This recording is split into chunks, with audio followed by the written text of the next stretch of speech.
महाशांति विधान। भगवान श्री कृष्ण कहते हैं, राजन, अब मैं भगवान शंकर द्वारा कही गई महाशांति का विधान बतलाता हूँ। यह राजाओं के लिए कल्याणकारी है तथा भयंकर विघ्नों को दूर करने वाली है। इस महाशांति को राजा के अभिषेक, यात्रा तथा दुःस्वप्न के समय, दूर निर्मित में, ग्रहों की प्रतिकूलता में, बिजली और उल्का गिरने पर, जन्म नक्षत्र में केतु के उदय होने पर, पृथ्वी कंपन और प्रसूति काल में, मूल गंडांत में, मिथुन संतति के उत्पत्ति काल में, राजा के छत्र अथवा ध्वज के अपने स्थान से पतन के समय, काक, उलूक और कबूतर के घर में प्रवेश करने पर, क्रूर ग्रह की दृष्टि पड़ने पर या जन्म के समय क्रूर ग्रह के योग होने पर, लग्न कुंडली में द्वादश, चतुर्थ और अष्टम स्थान में बृहस्पति, शनि, सूर्य एवं मंगल की स्थिति होने पर तथा युद्ध के समय वस्त्र, आयुध, मणि, केश, गौ, अश्व के विनाश के समय, रात्रि में इंद्रधनुष दिखाई पड़ने पर, घर के तुला भंग के समय तथा सूर्य और चंद्र ग्रहण आदि के समय में यह महाशांति प्रशस्त मानी गई है। इसके करने से सभी दूर निर्मित शांत हो जाते हैं। पांडव उत्तम कुल में उत्पन्न तथा शील संपन्न वैदिक ब्राह्मणों से इस महाशांति को कराना चाहिए। विशेष रूप से अथर्ववेद, यजुर्वेद तथा ऋग्वेद के ज्ञाता, पवित्र ज्ञान संपन्न, जप होम पारायण और अनेक कृच्छादि व्रतों के द्वारा शुद्ध व्यक्ति इसमें प्रशस्त माने गए हैं। प्रथम भगवान की आराधना करके क्रिया को आरंभ करना चाहिए। 10 या 12 हाथ का एक सुंदर मंडप बनाकर उसके मध्य में 4 हाथ की वेदी बनाए और आग्नेय दिशा में 1 हाथ प्रमाण वाला एक सुंदर कुंड बनवाए और वह कुंड 3 मेखलाओं से युक्त तथा योनि से विभूषित होना चाहिए। मंडप को चंदन, माला, तोरण आदि से अलंकृत कर गोबर से लीपना चाहिए। मंडप में वेदी के ऊपर आग्नेयादि कोणों में क्रमशः 4 और बीच में 5वां कलश स्थापित करना चाहिए। कलशों के 5 पल्लवों, सर्वौषधि, पंचरत्न, रोचना, चंदन, सप्तमृतिका, धान्य और पुण्य तीर्थ के जल, नारिकेल आदि से भली भांति स्थापित करना चाहिए। ब्रह्म कूर्च विधान से पंचगव्य का निर्माण करें। इसके अनंतर वैदिक मंत्रों से कलशों को आमंत्रित कर उनका पूजन करें। मध्य कुंभ को रुद्र कुंभ कहा जाता है। इसके बाद स्वास्ति वाचन करना चाहिए। अनंतर अग्नि कार्य संपन्न करें। अग्नि दूतम इस मंत्र के द्वारा कुंड में अग्नि स्थापित करें। हिरण्य गर्भ इस मंत्र से ब्रह्मासन को स्थापित करें। अग्नि पूजन के अनंतर आज्य का संस्कार करें। अनंतर विधि पूर्वक यज्ञ द्रव्यों को यथावत स्थापित करना चाहिए। इसके बाद पुरुष सूक्त का पाठ करते हुए चरु का निर्माण करें। उसके सिद्ध होने के बाद पृथ्वी पर स्थापित करें। इसके पश्चात शमी की 18 तथा पलाश की 7 समिधाओं को अग्नि प्रज्वलित करने के लिए कुंड में डालें। आघार और आज्य भाग संज्ञक हवन करने के बाद जात वेद से इस ऋचा के द्वारा घी की 7 आहुतियां प्रदान करें। पुनः जात वेद से इस मंत्र से स्थाली पाक द्रव्य का हवन करें। तरत संबंधी इस सूक्त से 4 बार हवन करें। इसके बाद यमाम सोमम इस मंत्र से स्वाहा शब्द का प्रयोग कर 7 आहुतियां दें। तदनंतर इदम विष्णुर्वी इस मंत्र से 7 बार आहुति दें। फिर 27 नक्षत्रों के लिए 27 आहुतियां दें। अनंतर यत कर्मणा इसके द्वारा हवन करने के बाद स्विष्टकृत हवन करें। तदनंतर घृत सहित तिल से ग्रह होम करें। इसके बाद प्रायश्चित निमित्तिक हवन करके होम कर्क को समाप्त करें। तदनंतर श्रेष्ठ द्विज यजमान के दूर निर्मित की शांति के लिए 5 कलशों के जल से मंत्रों के द्वारा यथाक्रम अभिषेक करें। सहस्त्राक्षेण इस मंत्र से प्रथम कलश के जल से, सतायुषा द्वारा द्वितीय कलश के जल से, सजोषा इस मंत्र से तृतीय कलश के जल से, विश्वानी देव इस मंत्र से चतुर्थ कलश के जल से तथा रीतमस्तु इस मंत्र से पंचम कलश के जल से अभिषेक करें। इसके बाद नमोस्तु सर्वभूतेभ्य इस मंत्र से दिशाओं को बलि नैवेद्य प्रदान करें। यजमान के स्नान करने के समय ब्राह्मणगण शांति का पाठ करें। चारों ओर शांति जल से जल की धारा गिराएं। अंत में पुण्यावाचन पूर्वक शांति कर्म को संपन्न करें। ब्राह्मणों को यथाशक्ति भूमि, स्वर्ण, वस्त्र, शैया, आसन एवं दक्षिणा दें। दीन, अनाथ, विशिष्ट श्रोतियों को भी भोजन आदि प्रदान करना चाहिए। ऐसा करने से आयु की वृद्धि और शत्रु पर तत्क्षण विजय प्राप्त होती है तथा पुत्र लाभ होता है। जैसे शस्त्रों का प्रहार कवच से हट जाता है, वैसे ही देवी विघ्न भी इस शांति कर्म से दूर हो जाते हैं। अहिंसक, इंद्रिय संयमी, धर्म से धन अर्जित करने वाला, दया और दक्षिणा से युक्त व्यक्ति के लिए सभी। महाराज युधिष्ठिर ने कहा, देवेश, विभो, अब आप विनायक शांति की विधि मुझे बताएं, जिसके करने से सभी मानव समस्त आपत्तियों से मुक्त हो जाते हैं। भगवान श्री कृष्ण बोले, राजन, विनायक के प्रिय श्रेष्ठ शांति का मैं वर्णन करता हूँ। इसके आचरण से सभी अरिष्ट नष्ट हो जाते हैं। ये विनायक शांति संपूर्ण विघ्नों को दूर करने के लिए की जाती है। स्वप्न में जल में अवगाहन करना, मुंडित सिरों तथा गेरुआ वस्त्र को देखना, मस्तक रहित शव, बिना किसी कारण के दुखी होना, कार्य में असफल हो जाना इत्यादि विनायक द्वारा गृहीत होने पर ही दिखाई देते हैं। विनायक द्वारा गृहीत हो जाने पर राजपुत्र राज्य को प्राप्त नहीं कर सकता, कुमारी पति नहीं प्राप्त कर सकती, गर्भिणी पुत्र और श्रोत्रिय आचार्यत्व को प्राप्त नहीं कर पाता, विद्यार्थी पढ़ नहीं पाता, व्यापारी व्यापार में लाभ नहीं कर पाता और कृषक कृषि कार्य में सफल नहीं होता। इसलिए इन विघ्नों को दूर करने के लिए पुण्य दिन में स्नपन कार्य करना चाहिए। पीले सरसों की खली, घृत और सुगंधित कुमकुम का उपटन लगाकर स्नान कर पवित्र हो जाए। ब्राह्मणों द्वारा स्वास्थ्य वाचन कराएं, विधि पूर्वक कलश स्थापन करें और ब्राह्मण अभिमंत्रित जल के द्वारा यजमान का अभिषेक करें और इस प्रकार कहें, मैं तुम्हें अभिषिक्त कर रहा हूं। पांव मानी ऋचाओं की अधिष्ठात्र देवता तुम्हें पवित्र करें। महाराजा वरुण, भगवान सूर्य, बृहस्पति, इंद्र, वायु तथा सप्त ऋषिगण अपना अपना तेज तुम में आधान करें। तुम्हारे केशों, सीमंत, मस्तक, ललाट, कानों एवं आंखों में जो भी दुर्भाग्य है उसको ये अप देवता नष्ट करें। अनंतर कुशा को दक्षिण हाथ में ग्रहण कर सरसों के तेल से हवन करें। मित, सम्मित, साल, कालकंटक, कुष्मांड तथा राजपुत्र के अंत में स्वाहा समन्वित कर हवन करें। चतुष्पथ पर कुश बिछाकर सूप में इनके निमित्त बलि नैवेद्य अर्पण करें। खिले हुए फूल तथा दुर्वास अर्घ्य दें। मंडल में अर्घ्य प्रदान कर विनायक की माता अंबिका की पूजा करें और ये प्रार्थना करें, माता आप मुझे रूप, यश, ऐश्वर्य, पुत्र तथा धन प्रदान करें और मेरी समस्त कामनाओं को पूर्ण करें। अनंतर सफेद वस्त्र, सफेद माला और श्वेत चंदन धारण कर ब्राह्मण को भोजन कराएं और गुरु को 2 वस्त्र प्रदान करें। इस प्रकार ग्रहों की और विनायक की विधि पूर्वक पूजा करने से संपूर्ण कर्मों के फल की प्राप्ति होती है और लक्ष्मी भी प्राप्त हो जाती है। भगवान सूर्य, कार्तिकेय एवं महागणपति की पूजा करके मनुष्य सभी सिद्धियों को प्राप्त। रोगावली चक्र। भगवान श्री कृष्ण कहते हैं, राजन, एक बार कौशिक मुनि अग्निहोत्र करने के बाद सुखपूर्वक बैठे हुए थे। उसी समय महर्षि गर्ग ने उनसे पूछा, ब्राह्मण बंदी गृह में निरुद्ध हो अथवा विषम परिस्थितियों में अवरुद्ध, दस्यु, शत्रु अथवा हिंस्र पशुओं से घिरा हो तथा व्याधियों से पीड़ित हो, तो ऐसे व्यक्ति की कैसे मुक्ति हो सकती है, इसे आप मुझे बतलाएं। कौशिक मुनि बोले, गर्भाधान के समय जन्म नक्षत्र में मृत्यु संबंधी ज्ञान होने पर जिसको रोग व्याधि उत्पन्न हो जाती है उसे कष्ट तो होता ही है, उसकी मृत्यु भी संभाव्य है। यदि कृतिका नक्षत्र में कोई व्याधि होती है तो वो पीड़ा 9 रात तक बनी रहती है, रोहिणी में 3 रात तक, मृगशिरा में 5 रात तक और यदि आद्रा में रोग उत्पन्न हो तो वो व्याधि प्राण वियोगिनी हो जाती है। पुनर्वसु और पुण्य नक्षत्र में 7 रात, आश्लेषा में 9 रात, मघा में 20 रात, पूर्व फाल्गुनी में 2 मास, उत्तरा फाल्गुनी में 3 पक्ष 45 दिन, हस्त में स्वपकालिक पीड़ा, चित्रा में आधे मास, स्वाति में 2 मास, विशाखा में 20 दिन, अनुराधा में 10 दिन, ज्येष्ठा में आधे मास और मूल में मृत्यु हो जाती है। पूर्वाषाढ़ा में 15 दिन, उत्तराषाढ़ा में 20 दिन, श्रवण में 2 मास, धनिष्ठा में आधा मास, शतभिष में 10 दिन, पूर्वा भाद्रपद में 9 दिन, उत्तरा भाद्रपद में 15 दिन, रेवती में 10 दिन तथा अश्वनी में 1 दिन रात कष्ट होता है।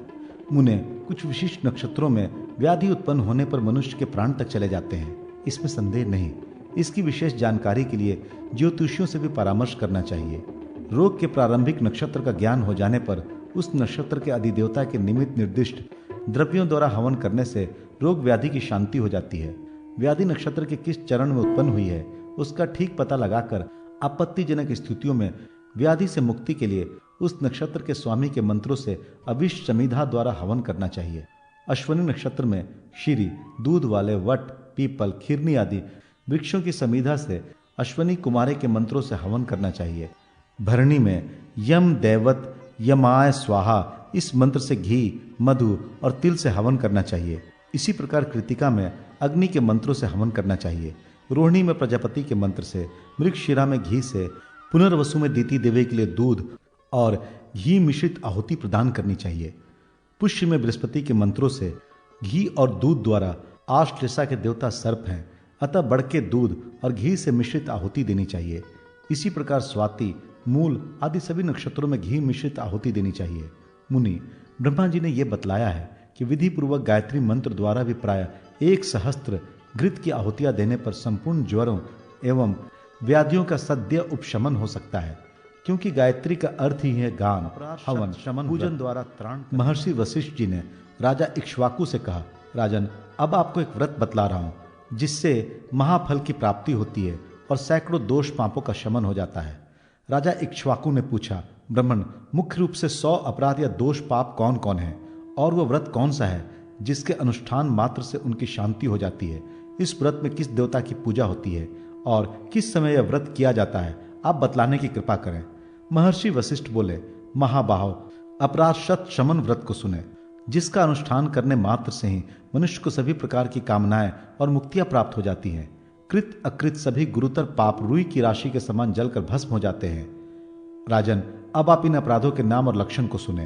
अनाश्रमित्व, चारों आश्रमों से बाहर रहकर स्वच्छंद नास्तिक वृत्ति अपनाना, अनग्नता, अग्निहोत्र, हवन आदि सभी कार्यों का परित्याग, व्रतहीनता, कोई भी सत्य, ब्रह्मचर्य और एकादशी आदि व्रतों का पालन ना करना, अदातृत्व, कभी भी कुछ भी अन्न, धन या आशीर्वाद आदि ना देना, अशौच, निर्दयता, लोभ, क्षमा शून्यता, जनपीड़ा, प्रपंच में पड़ना, अमंगल, व्रत भंग, नास्तिकता, वेदनीनता, कठोरता, असत्यता, हिंसा, चोरी, इंद्रिय प्रायणता, मन को वश में ना रखना, क्रोध, ईर्ष्या, द्वेष, दंभ, शठला, धूर्तता, कटु भाषण, प्रमाद, स्त्री, पुत्र, माता आदि का पालन ना करना, अपूज्य की पूजा करना, श्राद्ध का त्याग, जप ना करना, बलि वैश्वदेव तथा पंच यज्ञ का त्याग, संध्या, तर्पण, हवन आदि नित्य कर्मों का परित्याग, अग्नि का बुझाना, ऋतुकाल के बिना स्त्री संपर्क, पर्व आदि में स्त्री सहवास, चुगली, दूसरे की स्त्री के साथ गमन, वैश्यागामिता, अपात्र को दान देना, अल्पदान, अंत्यजसंग, माता पिता की सेवा ना करना, सबसे झगड़ा करना, पुराण और स्मृतियों का अनादर करना, अभक्ष भक्षण, स्वामी द्रोह, बिना विचारे कार्य करना, कृषि कार्य करना, भार्या संग्रह, मन पर विजय न प्राप्त करना, विद्या की विस्मृति, शास्त्र का त्याग करना, ऋण लेकर वापस ना करना, चित्कर्म करना, सदा कामनाओं का दास होना, भार्या, पुत्र एवं कन्या आदि का विक्रय करना, पशु मैथु, ईंधनार्थ वृक्ष काटना, विलों में पानी आदि डालना, तड़ाग आदि के जल को दूषित करना, विद्या का विक्रय, स्ववृत्ति का प्रत्याग, याचना, कुमित्रता, स्त्रीवध, गोवध, मित्रवध, भ्रूण हत्या, पौरोहित्य, दूसरे का अन्न और शूद्र के अन्न को ग्रहण करना, शूद्र का अग्निकर्म संपन्न करना, विधि विहीन कर्म का निष्पादन, कुपुत्रता, विद्वान होने पर याचना करना, वाचालता, प्रतिग्रह लेना, श्रौत संस्कारहीनता, आर्त व्यक्ति का दुख दूर ना करना,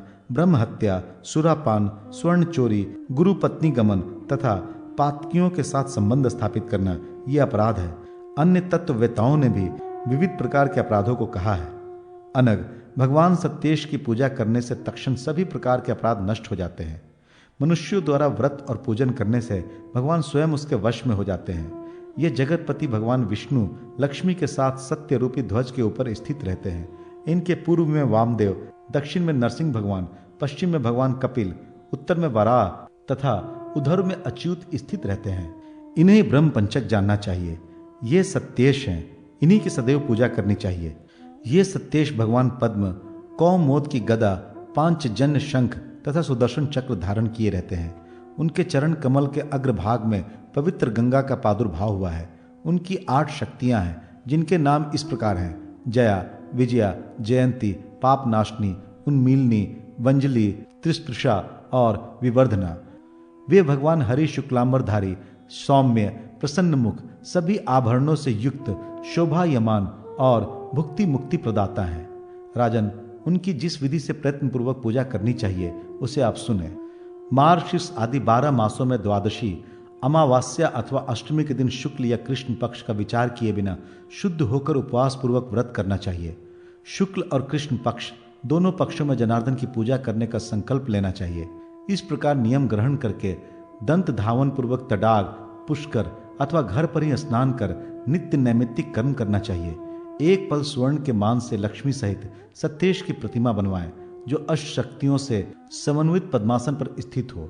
दुग्ध से पूरित कुंभ पर स्थित स्वर्ण पद्म के ऊपर उस प्रतिमा को स्थापित करें। उस पद्म की कर्णिकाओं पर देवाधिदेव की 8 शक्तियों की पूजा करें। अनंतर भगवान सत्येश, विष्णु और सत्या लक्ष्मी की विधिवत विविध पाद्यादि उपचारों से पूजा करें। अनंतर प्रार्थना करें। अपनी शक्ति के अनुसार ब्राह्मण को दान देकर व्रत का समापन करना चाहिए। इस व्रत को दोनों पक्षों में करें और वर्ष पूरा होने पर उद्यापन करें। ब्राह्मण से प्रार्थना करें कि हे ब्राह्मण देवता, मेरे सभी पाप दूर हो जाए। ब्राह्मण कहें, आपके सभी पाप एवं दुख दूर हो जाए। तदनंतर ब्राह्मण को वह मूर्ति समर्पित कर समापन करना चाहिए। राजन, ब्रह्मा जी ने कहा है कि इस व्रत को करने से अनंत फल की प्राप्ति होती है। जो फल सभी वेदों के अध्ययन से और सभी तीर्थों में भ्रमण करने से प्राप्त होता है, उससे कोटि गुना फल इस व्रत के आचरण से होता है। और व्रती को इस लोक में धन, धान्य, पुत्र, पौत्र, मित्र तथा सुख की प्राप्ति होती है। व्रत को करने वाले व्यक्ति को विद्या और आरोग्य की भी प्राप्ति होती है तथा धर्म, अर्थ, काम और मोक्ष की प्राप्ति होती है। इसमें कोई संदेह नहीं है। जो इसको पढ़ता अथवा सुनता है उसके भी सभी पाप दूर। भगवान श्री कृष्ण कहते हैं, महाराज, एक बार विश्व की उत्पत्ति, पालन, संहार कारक अक्षर पुरुषोत्तम भगवान विष्णु श्वेत द्वीप में सुखपूर्वक बैठे हुए थे। उसी समय जगन माता लक्ष्मी ने उनके चरणों में पंचांग प्रणाम कर उनसे पूछा, भगवान, आप भक्तों पर अनुकंपा करने वाले हैं। महाभाग, मुझ पर भी दया करके आप कोई ऐसा रूप सौभाग्यदायक सर्वोत्तम व्रत बतलाएं जिसके आचरण से समस्त तीर्थ आदि पुण्य कर्मों का फल प्राप्त हो जाए।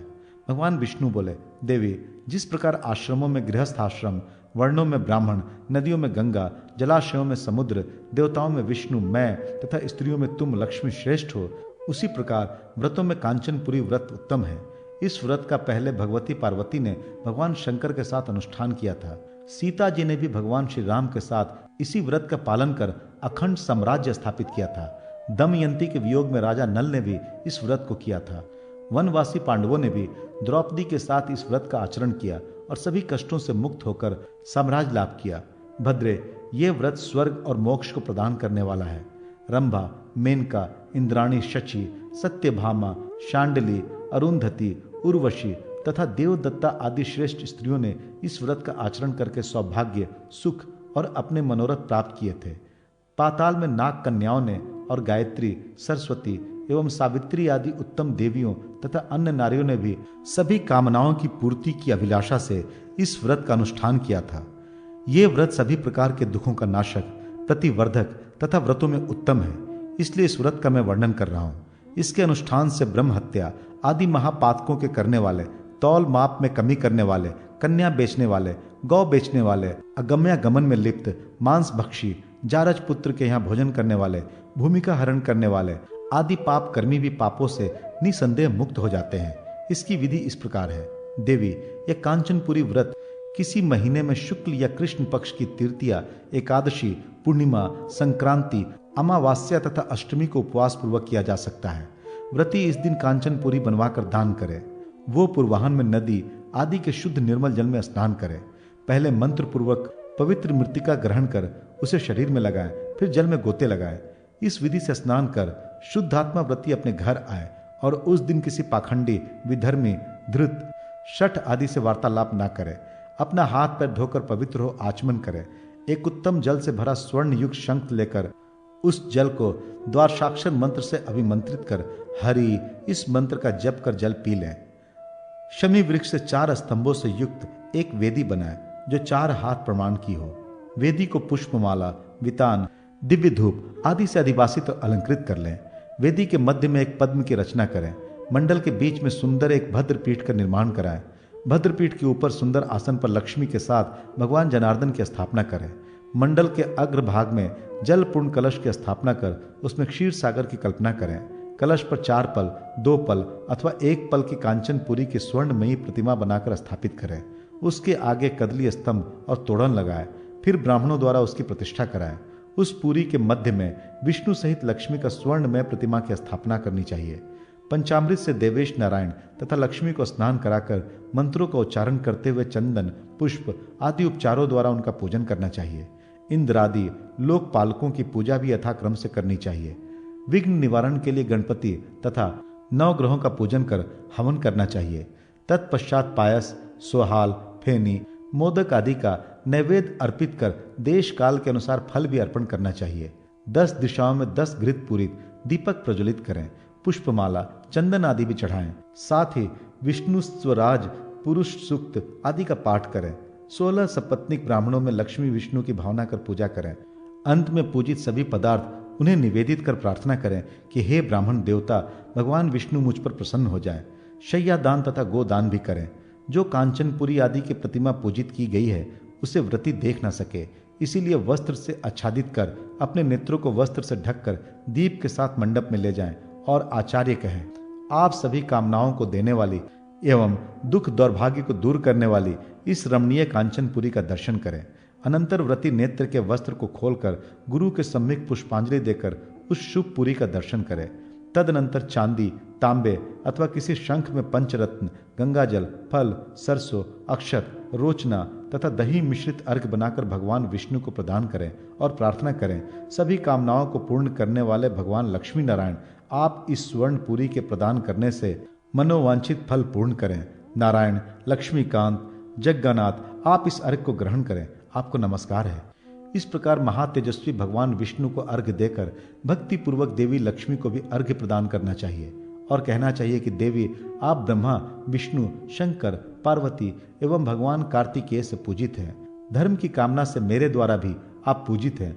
आप मुझे सौभाग्य, पुत्र, धन, पौत्र प्रदान करें। देवी, आप मेरे द्वारा प्रदत्त इस अर्घ्य को ग्रहण कर मुझे सुख प्रदान करें। इस प्रकार व्रत को पूर्ण कर महोत्सव मनाएं एवं रात्रि में जागरण करें। निद्रा रहित होकर जागरण करने से 100 यज्ञों का फल प्राप्त होता है। प्रातःकाल निर्मल जल से स्नान कर पितर और देवताओं की पूजा कर सपत्नीक ब्राह्मणों को वस्त्र देकर भोजन कराएं और यथाशक्ति दक्षिणा प्रदान कर क्षमा याचना करें। दीन, अंध, बधिर, पंगु आदि सबको संतुष्ट करें। अनंतर पारणा करें। तदनंतर मधुर पायुष युक्त व्यंजनों से मित्र और बांधवों के साथ भोजन करें। ऐसा करने से व्रती ब्रह्मलोक को प्राप्त कर ब्रह्मा के साथ आनंदमय जीवन व्यतीत करता है। अनंतर रुद्रलोक, उसके बाद विष्णु लोक को प्राप्त करता है। देवी, कांचनपुरी नामक ये व्रत पूर्व समय में तुमने भी किया था। उसी पुण्य के प्रभाव से त्रैलोक में पूजित मुझे स्वामी के रूप में ब्राह्मणों की परिचर्या का महात्म्य। भगवान श्री कृष्ण कहते हैं, राजन, जो विवाह करने योग कन्या को अलंकृत कर ब्राह्म विधि से सुयोग्य वर को प्रदान करता है, वह 7 पूर्व और 7 आगे आने वाली पीढ़ियों को तथा अपने कुल के सभी मनुष्यों को भी इस कन्यादान के पुण्य से तार देता है, इसमें संदेह नहीं। जो प्राजापत्य विधि के द्वारा कन्यादान करता है वो दक्ष प्रजापति के लोक को प्राप्त करता है। वो अपना उद्धार कर अपार पुण्य प्राप्त करता है तथा अंत में स्वर्ग लोक प्राप्त करता है। जो पृथ्वी, गौ, अश्व, गज का दानहीन वर्ण को करता है वो घोर नरक में पड़ता है। शुल्क लेकर कन्या का दान करने वाला घोर नरक प्राप्त करता है और हजारों वर्षों तक अपवित्र लाला भक्षण करता हुआ नरक में जीवन यापन करता है। इसलिए स्वर्णा कन्या स्वर्ण को ही प्रदान करनी चाहिए। ब्राह्मण के बालक अथवा किसी अनाथ को जो चूड़ाकरण, उपनयन आदि संस्कारों से संस्कृत करता है वह अश्वमेध यज्ञ का फल प्राप्त करता है। अनाथ कन्या का विवाह कराने वाला स्वर्ग में पूजित होता है। पूर्वजों ने कहा है कि जो कन्यादान के साथ प्रदीप्त शुद्ध स्वर्ण का दान करता है वो द्विगुणित कन्यादान का फल प्राप्त करता है। कन्या की पूजा से विष्णु की पूजा के समान पुण्य होता है। महाराज, पृथ्वी पर ब्राह्मण ही देवता है, स्वर्ग में ब्राह्मण ही देवता है। इतना ही नहीं, तीनों लोकों में ब्राह्मण से श्रेष्ठ कोई नहीं है। ब्राह्मणों में यह शक्ति है कि वे मंत्र बल के प्रभाव से देवता को अदेवता और अदेवता को देवता बना देते हैं। इसलिए महाभाग, ब्राह्मण की सदा पूजा करनी चाहिए। देवगण ब्राह्मण से ही पूर्व में उत्पन्न हुए, ऐसा स्मृतियों का कथन है। संपूर्ण जगत ब्राह्मण से ही उत्पन्न है, इसलिए ब्राह्मण पूज्यतम है। देवगण, पितृगण, ऋषिगण जिसके मुख से भोजन करते हैं उस ब्राह्मण से श्रेष्ठ और कौन हो सकता है। धर्मज्ञ, ब्राह्मणों का कल्याण करने वाला व्यक्ति स्वर्ग लोक में पूजित होता है। जब प्रत्यक्ष देवता ब्राह्मण संतुष्ट होकर बोलते हैं तो ये समझना चाहिए कि प्रोक्ष में देवताओं की ही वाणी है, उसी से मनुष्य का कल्याण हो जाता है। दान की महिमा, सदा ब्राह्मण प्रत्यक्ष धेनु दान की विधि। महाराज युधिष्ठिर ने पूछा, भगवान, आपके श्री मुख से मैंने पुराणों के विषय में सुना, व्रतों को भी मैंने विस्तार पूर्वक सुना, संसार की असारता को भी मैंने समझा। अब मैं दान के महात्म्य को सुनना चाहता हूँ। दान किस समय, किसको, किस विधि से देना चाहिए, ये सब बताने की कृपा करें। मेरी समझ से दान से बढ़कर अन्य कोई पुण्य कार्य नहीं है, क्योंकि धनिकों का धन चोरों द्वारा चुराया जा सकता है अथवा राजा द्वारा छिनवाया जा सकता है। अतः धन रहने पर दान अवश्य करना चाहिए। भगवान श्री कृष्ण बोले, महाराज, मृत्यु के उपरांत धन आदि वैभव व्यक्ति के साथ नहीं जाते, परंतु ब्राह्मण को दिया गया दान परलोक में पाथेय बनकर उसके साथ जाता है। हृष्ट पुष्ट बलवान शरीर पाने से कोई लाभ नहीं है जब तक कि किसी का उपकार न करें। उपकारहीन जीवन व्यर्थ है, इसलिए एक ग्रास से आधा अथवा उससे भी कम मात्रा में किसी चाहने वाले व्यक्ति को दान क्यों नहीं दिया जाता। इच्छा अनुसार धन कब और किसको प्राप्त हुआ यह होगा। धर्म, अर्थ तथा काम के विषय में सचेष्ट होकर जिसने प्रयत्न नहीं किया, उसका जीवन लोहार की धौंकनी के भांति व्यर्थ ही चलता है। जिस व्यक्ति ने ना दान दिया, ना हवन किया, तीर्थ स्थानों में प्राण नहीं त्यागा, स्वर्ण, अन्न, वस्त्र तथा जल आदि से ब्राह्मणों का सत्कार नहीं किया, वो व्यक्ति जन्म जन्म में अन्न वस्त्र रहित, रोग से ग्रसित, हाथ में कपाल लेकर दर दर भटकता हुआ याचना करता रहता है। अनेक प्रकार के कष्टों को सहकर प्राणों से भी अधिक प्रिय जो धन एकत्र किया गया है, उसकी एक ही सुगति है, दान। शेष भोग और नाश तो प्रत्यक्ष विपत्तियां ही हैं। उपभोग से और दान से धन का नाश नहीं होता, केवल पूर्व पुण्य के क्षीण होने से ही धन का नाश होता है। मरणोपरांत धन पर अपना स्वामित्व नहीं रह जाता, इसलिए अपने हाथ से ही सुपात्र को धन का दान कर लेना चाहिए। राजन, दान देने के अनेक रूप हैं। इस विषय में व्यास, वाल्मीकि, मनु आदि महापुरुषों ने पहले ही बतलाया है कि पूर्व जन्म में किए गए व्रत, दान एवं देव पूजन आदि पुण्य कर्म ही दूसरे जन्म में फलीभूत होते हैं। राजा युधिष्ठिर ने पूछा, भगवान विष्णु, शिव एवं ब्राह्मणों की प्रसन्नता के लिए जो दान जिस विधि से देना चाहिए, आप उस विधि का वर्णन करें। भगवान श्री कृष्ण ने कहा, महाराज, गौ, भूमि और सरस्वती, ये 3 दान सभी दानों में श्रेष्ठ और मुख्य हैं। ये अति दान कहे गए हैं। गायों के दूहने, पृथ्वी को जोत कर अन्न उपजाने तथा विद्या के पढ़ने पढ़ाने से 7 कुलों का उद्धार होता है। अब मैं दान देने योग्य गौ के लक्षणों और गोदान की विधि बतला रहा हूं। महाराज, सुपुष्ट, सुंदर, स्वत्सा, पयस्वनी और न्यायपूर्वक अर्जित धन से प्राप्त गौ श्रेष्ठ ब्राह्मण को देना चाहिए। वृद्धा, रोगिणी, वंध्या, अंगहीन, मृतस्वत्सा, दुशीला और दुग्ध रहित तथा अन्यायपूर्वक प्राप्त गौ का कभी दान नहीं करना चाहिए। राजन, किसी पुण्य दिन में स्नान कर, पितरों का तर्पण कर, भगवान शिव और विष्णु का घी और दुग्ध से अभिषेक करने के बाद सोने की सींग युक्त, रौप्य खुर वाली, कांस्य के दोहन पात्र सहित स्वत्सा गौ का पुष्प आदि से भली भांति पूजन करना चाहिए। उसे वस्त्र तथा माला आदि से अलंकृत कर लें। गौ को पूर्व या उत्तराभिमुख खड़ा करना चाहिए। अनंतर दक्षिणा के साथ ब्राह्मणों को गौ का दान करना चाहिए और प्रार्थना पूर्वक प्रदक्षिणा करनी चाहिए। गाय की पूंछ पकड़कर, हाथी का सूंड, घोड़े का कान तथा दासी के सिर का स्पर्श कर और मृग चर्म की पूंछ पकड़कर दान करना चाहिए। जब ब्राह्मण गाय लेकर जाने लगे तो उसके पीछे पीछे 8-10 कदम तक जाना चाहिए। इस विधि से जो व्यक्ति गोदान करता है, उसे सभी प्रकार के अभिष्ट फल प्राप्त होते हैं और स्वर्ग की प्राप्ति होती है। 7 जन्मों में किए गए पाप का उसी क्षण नाश हो जाता है। राजन, यह विधि दक्ष प्रजापति के लिए भगवान विष्णु ने कही है। गोदान करने वाला चतुर्दश इंद्रों के समय तक स्वर्ग में निवास करता है। यह गोदान सभी पापों को दूर करने वाला है। इससे बढ़कर और कोई प्रायश्चित नहीं है। गोदान ही एक ऐसा दान है जो जन्म जन्मांतर तक। भगवान श्री कृष्ण कहते हैं, महाराज, अब मैं भगवान वाराह के द्वारा कहे गए तिल धेनु दान की विधि बता रहा हूं, जिससे दाता ब्रह्म हत्यादि महापातकों तथा सभी उपपातकों से मुक्त हो जाता है और स्वर्ग में निवास करता है। पहले पृथ्वी को गोबर से लिपकर उस पर काला मृग चर्म तथा उसके चारों ओर कुश बिछा लें। तदनंतर उस पर गाय की आकृति के रूप में तिल की राशि फैला लें, अर्थात तिलमयी धेनु बना लें। सफेद, कृष्ण, भूरे तथा गोमूत्र वर्ण के तिलों से धेनु की रचना करनी चाहिए। 4 आढ़क के मान की गाय और 1 द्रोण तिल से बछड़े का निर्माण करें। गाय के खुर के पास चांदी, सींग के पास स्वर्ण, जिह्वा के पास शक्कर, मुख के पास गुड़, गल कंबल के पास कंबल, पैर के स्थान में इक, पीठ के स्थान पर तांबा और नेत्रों के लिए मुक्ता रखनी चाहिए। इसी प्रकार कानों के स्थान पर पीपल के पत्ते, दांतों के स्थान पर फल, पूंछ के स्थान पर माला और स्तनों के स्थान पर मक्खन रखें। सिर के स्थान पर सफेद वस्त्र, रोमों के स्थान पर सफेद सरसों रख दें। सुंदर फलों तथा मणि मुक्ताओं से उस तिलमयी कल्पित धेनु को सुसज्जित करें। कांस की दोहनी भी समीप में ही रख दें। किसी पुण्य पर्व के दिन उस धेनु का पूजन इत्यादि कर ब्राह्मण को दान कर दें और मंत्र को पढ़ते हुए प्रार्थना पूर्वक प्रदक्षिणा करें। दक्षिणा सहित गाय ब्राह्मण को दे दें। इस विधि से जो तिल धेनु का दान करता है, वो व्यक्ति सभी पापों से मुक्त होकर पर ब्रह्मा को प्राप्त कर लेता है। जो व्यक्ति इस दान का अनुमोदन कर प्रसन्न चित्त होकर प्रशंसा करता है तथा विधि पूर्वक जो ब्राह्मण दान ग्रहण करते हैं, वे भी ब्रह्मलोक को प्राप्त करते हैं। प्रशांत, सुशील, वेद व्रत परायण ब्राह्मण के लिए तिल धेनु का दान करने वाले व्यक्ति को अपने कृत अकृत का शोक नहीं करना पड़ता।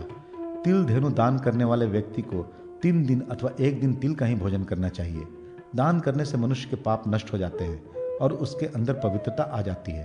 तिल का भक्षण करना चांद्रायण व्रत से अधिक श्रेष्ठ माना गया है। बाल्य, युवा अथवा वृद्धावस्था में मन, वचन तथा कर्म से जो पाप हुआ हो अथवा अभक्ष्य भक्षण, अगम्यागमन, अपेयपान इत्यादि जो पातक, महापातक और उपपातक किए गए हों, वे सब तिल धेनु के दान से दूर हो जाते हैं।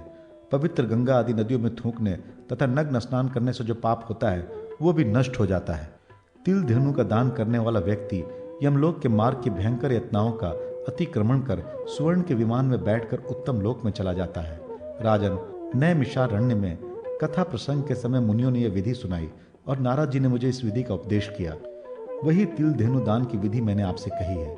तिल धेनु का दान करना पवित्र, पुण्य और मांगल्यप्रद तथा कीर्तिवर्धक है। श्राद्ध के समय ब्राह्मणों को इस महात्मा का श्रवण कराने से अनंत पुण्य प्राप्त होता है। गौ, घर, शैया और कन्या एक व्यक्ति को ही देनी चाहिए, क्योंकि विभाजन से दोनों को अधोगति की प्राप्ति होती है और विक्रय करने से 7 कुल दुर्गति को प्राप्त करते हैं।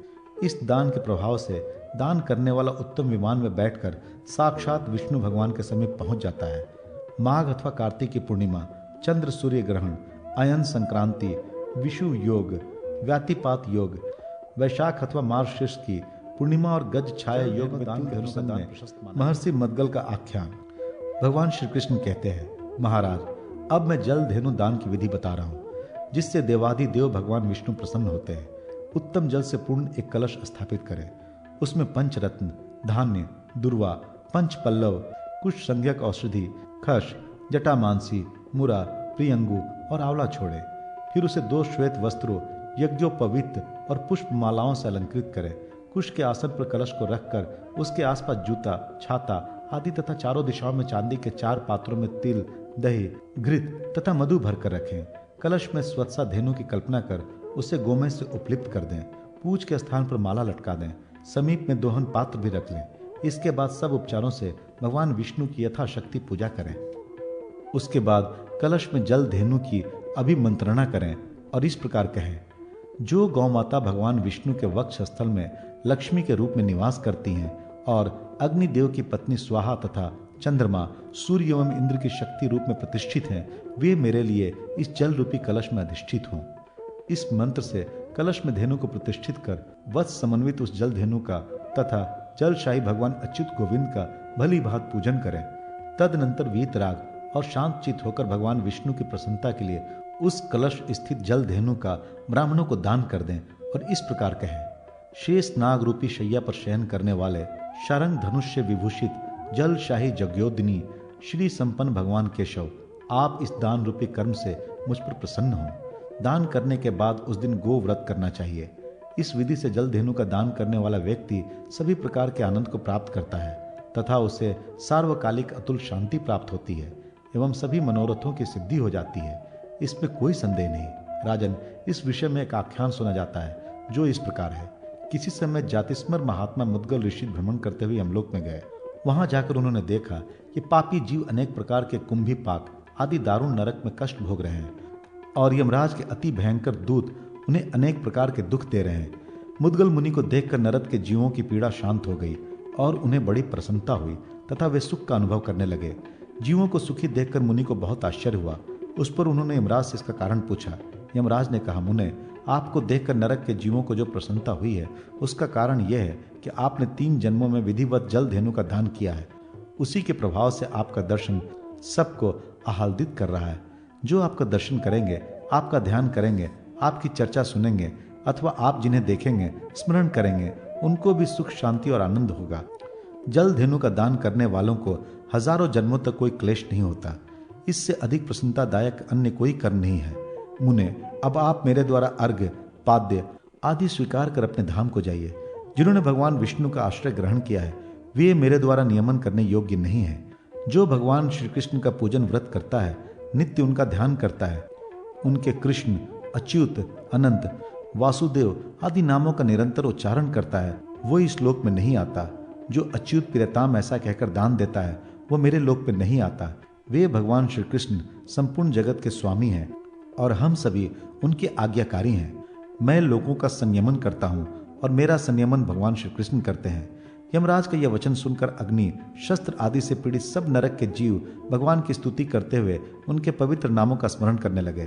भगवान विष्णु का स्मरण करते ही उस पुण्य कर्म के प्रभाव से नरक की अग्नि शीतल हो गई। यमराज के सभी अस्त्र शस्त्र प्रभाव शून्य हो गए। अंधकार दूर हो गया, सर्वत्र प्रकाश छा गया। यमदूत मूर्छित हो गए। शीतल मंद सुगंधित वायु बहने लगी, मधुर ध्वनियां होने लगी। पुई और रुधिर की नदियों में उत्तम गंगा जल प्रवाहित होने लगा। सभी जीव दुख से छुटकर उत्तम वस्त्र, आभूषण, माला आदि से विभूषित हो गए तथा तीनों पापों से मुक्त हो गए। यह अद्भुत दृश्य देखकर धर्मराज उन निष्पाप नारकीय जीवों को पाद्यादि से अर्चन करने लगे और इसे भगवान विष्णु की महिमा समझकर उनको बार बार प्रणाम करने लगे। यमराज इस प्रकार स्तुति कर ही रहे थे कि उनके देखते देखते ही नरक के सभी जीव दिव्य विमानों में बैठकर स्वर्ग में चले गए। मुद्गल ऋषि भी यह सब चरित्र देखकर अपने धाम में चले आए और भगवान विष्णु का प्रभाव तथा जल धेनु दान के महात्म का बार बार स्मरण करते हुए कहने लगे, अहो, भगवान विष्णु की माया बड़ी विचित्र और कठिन है, जिससे मोहित होकर प्राणी परमेश्वर को नहीं पहचान पाता। इसी कारण जीव कीट है, जू, पतंग, वृक्ष, लता, पशु, पक्षी आदि योनियों में भ्रमण करते हैं और अपनी मुक्ति के लिए प्रयत्न नहीं करते। यह आश्चर्य है कि माया से मोहित व्यक्ति अपना हित नहीं पहचान पाता। विष्णु भगवान की माया यद्यपि बड़ा ही विचित्र है, परंतु भगवान का आश्रय ग्रहण करने पर व्यक्ति उस माया को दूर कर लेता है। जो व्यक्ति मानव जन्म पाकर भी भगवान की आराधना नहीं करता, उसका मनुष्य के रूप में जन्म लेना ही व्यर्थ है। ऐसा कौन अभागा व्यक्ति होगा जो भगवान की आराधना नहीं करेगा? जबकि भक्ति पूर्वक थोड़ी सी भी आराधना की जाए तो भगवान विष्णु इस लोक तथा परलोक में उसका कल्याण कर देते हैं। भगवान को धन, वस्त्र, आभूषण आदि कुछ भी नहीं चाहिए। उन्हें तो मात्र हृदय की भक्ति एवं शुद्ध प्रेम चाहिए। इसलिए जीव, तुम भगवान से दूर क्यों रहते हो? हजारों जन्मों के बाद इस कर्म भूमि में दुर्लभ मानव रूप में जन्म लेकर जो व्यक्ति श्री विष्णु की आराधना और जल धेनु का दान नहीं करता, उस व्यक्ति का यह जन्म व्यर्थ है। वह व्यक्ति माया के जाल में पड़ा रहता है। मुद्गल ऋषि ने अपने दोनों हाथ ऊपर उठाकर कहा कि मनुष्यों, मैं पुकार पुकार कर कहता हूँ कि आप लोगों को दोनों लोकों में कल्याण प्राप्त करने के लिए श्री विष्णु भगवान की आराधना और जल धेनु का दान करना चाहिए। नरक की यातना अति दुखदायिनी है। इसे मैंने स्वयं अपनी आंखों से देखा है। विचार करने पर यह सत्य भी मालूम पड़ता है कि उस दुख से बचने के लिए भगवान विष्णु में अपने मन को लगाना चाहिए। विधि यही भगवान श्री कृष्ण कहते हैं, महाराज, अब मैं घृत धेनु दान और घृत धेनु निर्माण की विधि बता रहा हूँ। इसे आप प्रेम पूर्वक सुने। गाय के घी से भरे हुए कलश को गाय की आकृति में बनाकर उन्हें गंध, पुष्प आदि से अलंकृत कर श्वेत वस्त्र से भली भांत ढक दें और दोहन स्थान पर कांस्य की दोहनी रख दें। पैरों की जगह पर ईख के डंडे, खुर की जगह पर चांदी, आंख के स्थान पर सोना, सींगों के स्थान पर अग्रुकाष्ठ और दोनों बगल में सप्त धान्य, गल कम्बल के स्थान पर ऊनी वस्त्र, नासिका के स्थान पर तुरुष्क देशीय कपूर, स्तनों के स्थान पर फल, जिह्वा के स्थान पर शर्करा, मुख के स्थान पर दूध मिश्रित गुड़, पूंछ की जगह पर रेशमी वस्त्र तथा रुओं की जगह पर सफेद गौर, सरसों और पीठ की जगह ताम्र पात्र स्थापित करें। इस प्रकार से घृत धेनु की रचना करें। इस प्रकार घृत धेनु के पास ही घृत धेनु वत्स की भी कल्पना करें। तदनंतर विधि पूर्वक घृत धेनु की प्रतिष्ठा कर भली भांत पूजन करें और इस प्रकार कहें, घृत को तेजोवर्धक तथा पापापहारी बतलाया गया है। देवताओं का आहार घृत ही है। सभी कुछ घृत में ही प्रतिष्ठित है। इसलिए घृत में देवी, तुम मेरे द्वारा घृत कुंडों में कल्पित की गई हो। मेरे पापों को नष्ट कर मुझे आनंद प्रदान करो। ऐसा कहकर दक्षिणा सहित घृत धेनु का दान ब्राह्मणों को दें और कहें कि ब्राह्मण देवता, मेरा उपकार करने के लिए आप इस आजमयी धेनु को ग्रहण करें। उस दिन घृत का ही आहार करना चाहिए। इसी विधि से नवनीत मक्खन धेनु का भी दान करना चाहिए। घृत धेनु का दान करने वाला व्यक्ति उस लोक में निवास करता है जहाँ घी और दूध की नदियाँ बहती है। वह व्यक्ति अपने 7 पीढ़ी के लोगों का भी उद्धार कर देता है। ये फल तो सकाम दान देने वाले व्यक्तियों के हैं, किंतु जो व्यक्ति निष्काम भाव से घृत धेनु का दान करता है वह निष्कल्मश होकर परम पद को प्राप्त करता है। घृत सर्वदेवमय है, इसलिए घृत का दान से सभी देवता। राजा युधिष्ठिर ने कहा, भगवान, आप इस प्रकार के दान की विधि का वर्णन करें जिसे करने से सभी दानों का फल प्राप्त हो जाए एवं सभी पापों का नाश हो जाए और सभी मनोरथ सिद्ध हो जाए तथा व्यक्ति शुद्ध हो जाए। भगवान श्री कृष्ण बोले, महाराज, सभी दानों में लवण धेनु का दान उत्तम है। इससे ब्रह्म हत्या, गो हत्या, पितृ हत्या, गुरु पत्नी गमन, विश्वासघात, क्रूरता आदि अनेक प्रकारों के पापों का आचरण करने वाला व्यक्ति मुक्त हो जाता है। वह धन, धान्य, पुत्र, पौत्र एवं सुख प्राप्त कर दीर्घायु होकर इस संसार के सुख को भोग कर अंत में शिवलोक को प्राप्त कर लेता है। अब मैं इस लवण धेनु दान की विधि को बता रहा हूँ। भूमि को गोबर से लिप कर उसके ऊपर कुश बिछा दें तथा उसके ऊपर मेष का चर्म बिछा दें। उस पर पूर्व दिशा की ओर मुंह करके बैठे। चाहे कोई मनुष्य धनी हो या गरीब, प्रायः 1 आढ़क अर्थात 4 सेर लवण रखकर उसमें धेनु की कल्पना करनी चाहिए। स्वर्ण मंडित चंदन कोष्ठ के सिंग, चांदी के खुर, ईख के पैर, फलों के स्तन, शर्करा की जिह्वा, चंदन की नासिका, सीप के कान, मोतियों की आंखों की कल्पना कर उसके कपोल में सक्तु पिंड, मुख में जौ, दोनों पार्श्वों में तिल और गेहूं, इस प्रकार सप्त धान उस लवण धेनु के अंगों में स्थापित करें। इस प्रकार ताम्र से पीठ, गुटपिंड से अपान देश, कंबल से पूंछ का, अंगूर से 4 स्तनों का, मधुर फलों एवं मधु से योनि देश की रचना करनी चाहिए। इस प्रकार उपयुक्त सामग्रियों से लवण धेनु की रचना कर शेर भर नमक के मान से उसके वत्स की कल्पना करें। धेनु तथा बछड़े को वस्त्र आभूषण आदि से अलंकृत करें। तदनंतर स्वयं स्नान कर देवताओं और ब्राह्मण की पूजा करें। स्त्री पुत्र के साथ गाय की पूजा एवं प्रदक्षिणा करें और इस मंत्र को पढ़कर नमस्कार करें। लवण में सभी रस निहित है।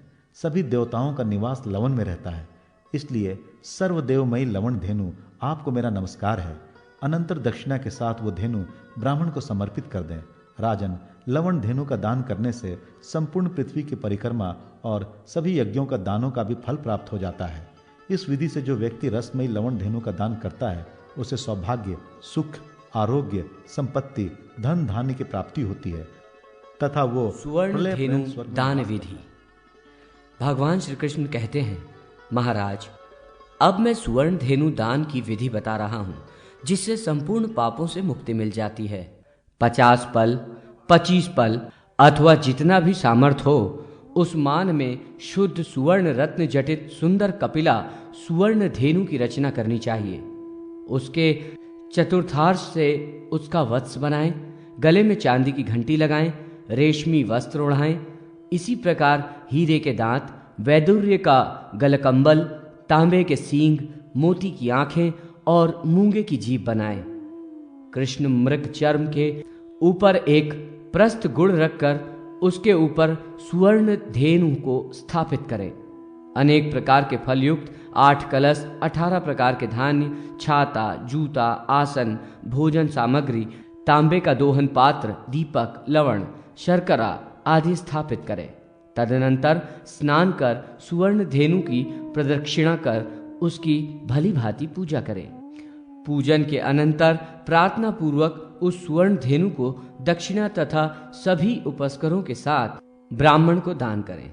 राजन, गौ के जिस अंग में जो देवता, मनु एवं तीर्थ निवास करते हैं वे इस प्रकार हैं: नेत्रों में सूर्य और चंद्रमा, जिह्वा में सरस्वती, दांतों में मरुद्वण, कानों में अश्विनी कुमार, सिंह के अग्रभाग में रुद्र और ब्रह्मा, ककुद में गंधर्व और अप्सराएं, कुक्षी में चारों समुद्र, योनि में गंगा, रोमकूपों में ऋषिगण, अपान देश में पृथ्वी, आंतों में नाग, अस्थियों में पर्वत, पैरों में चतुर्विध पुरुषार्थ, हुंकार में चारों वेद, कंठ में रुद्र, पृष्ठभाग में मेरु और समस्त शरीर में भगवान विष्णु निवास करते हैं। इस प्रकार सुवर्ण धेनु सर्वदेहमयी और परम पवित्र है।